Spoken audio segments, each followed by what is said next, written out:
ఎన్టీఆర్ కొరటాల శివ కాంబినేషన్లో నటించిన దేవర cinema September 27న ప్రపంచవ్యాప్తంగా విడుదలకు సిద్ధమైంది. ట్రైలర్ విడుదలై యూట్యూబ్లో రికార్డు వ్యూస్ను సొంతం చేసుకుంది.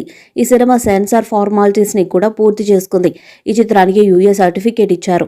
ఇక ఎన్టీఆర్ అభిమానులు ఎంతో ఆసక్తిగా దేవర ప్రీ రిలీజ్ ఈవెంట్ ఎప్పుడా అని ఎదురు చూస్తూ ఉన్నారు. ఆంధ్రప్రదేశ్లో ప్రీ రిలీజ్ ఈవెంట్ను నిర్వహించేందుకు చిత్ర బృందం ప్లాన్ చేసింది. కానీ అనుకోని పరిస్థితుల్లో వర్షాలు, వరదల కారణంగా ఈ కార్యక్రమం హైదరాబాద్ షిఫ్ట్ చేశారని చెప్తున్నారు. ప్రీ రిలీజ్ ఈవెంట్ కూడా విడుదలకు 5 రోజుల ముందు సెప్టెంబర్ 22న నిర్వహించనున్నారు. ఈ కార్యక్రమంలో నటీనటులు, సిబ్బంది అంతా పాల్గొంటారు. ప్రీ రిలీజ్ ఈవెంట్ కోసం 2 ట్రైలర్స్ను సిద్ధం చేస్తున్నారు. తెలుగు రాష్ట్రాల్లో ఈ సినిమా ప్రీ రిలీజ్ బిజినెస్ 120 కోట్లకు పైమాట అని తెలుస్తుంది.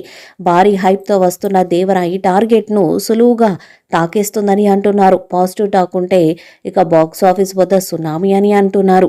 ఈ సినిమా నుండి 4వ పాటను త్వరలోనే విడుదల చేయాలని ప్లాన్ చేస్తున్నారు. ఈ పాట సినిమాపై మరింత అంచనాలు పెంచేలా కనిపిస్తుంది. ఆయుధ పూజ నేపథ్యంలో సాగే ఈ పాట సినిమాకి హైలైట్ అవుతుందని తెలుస్తుంది. ఇప్పటికే చాలా చోట్ల థియేట్రికల్ సేల్ జరిగిపోయిందని మాట్లాడుకుంటున్నారు. అంతేకాకుండా ఓటీటీ రైట్స్ కూడా భారీ ధరకు సేల్ అయిందంట.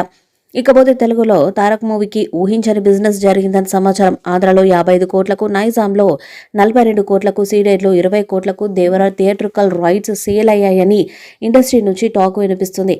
దేవర సినిమా బ్రేక్ అవ్వాలంటే 120 కోట్ల షేర్ కలెక్ట్ చేయాలట. తెలుగులో అయితే మొత్తం 240 కోట్లు లేదా 300 కోట్ల వరకు పైగానే కలెక్షన్స్ రాబడితే దేవర బ్లాక్ బస్టర్ హిట్ కొట్టినట్టే. దేవర మూవీపై మీ అభిప్రాయాన్ని కామెంట్ బాక్స్లో తెలియజేయండి.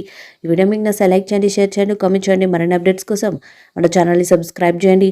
అలాగే పక్కనే ఉన్న గట్టి సింబల్ని గట్టిగా కొట్టండి.